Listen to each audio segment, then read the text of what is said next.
Chapter 20. Epilogue. Grace failed to inform me that the last who-fucking-raw of the summer would be meeting her family. She must have been planning to kill me or something, because the shock nearly gave me a heart attack when she told me I'd be taking her home after we left campus. It's not a far drive.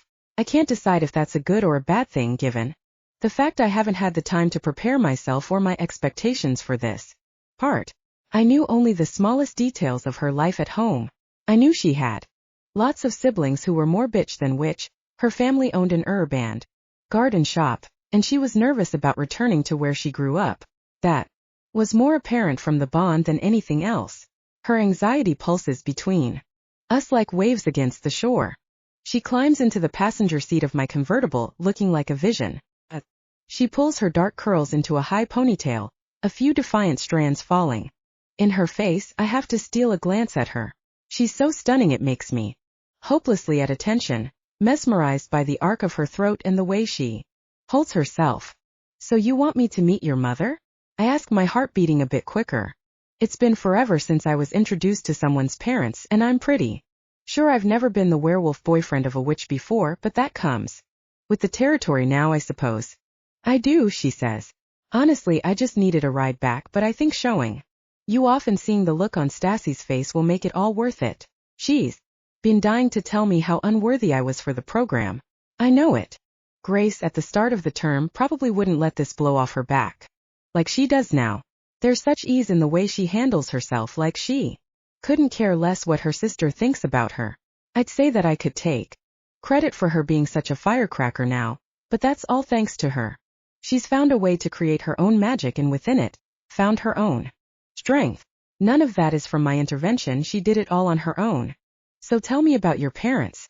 What do I need to know to charm them? I ask. She rolls her eyes with a laugh. They're the witches. You can't charm them with your wolfie pack abilities, if that's what you mean. I looked and there are no spell books for meeting your girlfriend's parents. I'm not sure I'll be able to get through this without embarrassing you to high heaven. Embarrassing me? Please, if anything, I think my mother will roll out the red carpet for you and my sisters will take turns speculating about how I managed to work such a powerful love spell. She shakes her head, letting the wind roll through her hair as we continue down the highway. I think I needed the spell to charm you. I remember how hard I tried to fight the bond.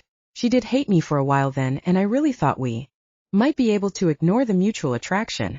It's a miracle I was able to get her to love me, especially because I was unworthy so often.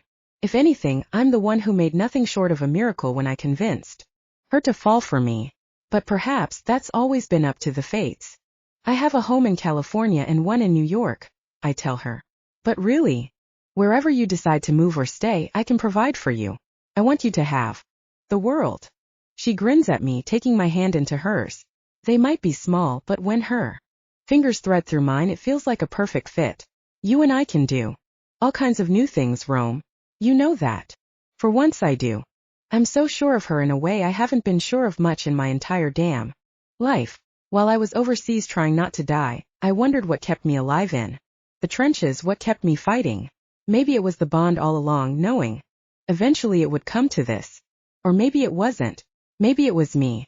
She likes to credit me with a hell of a lot more than I'm due.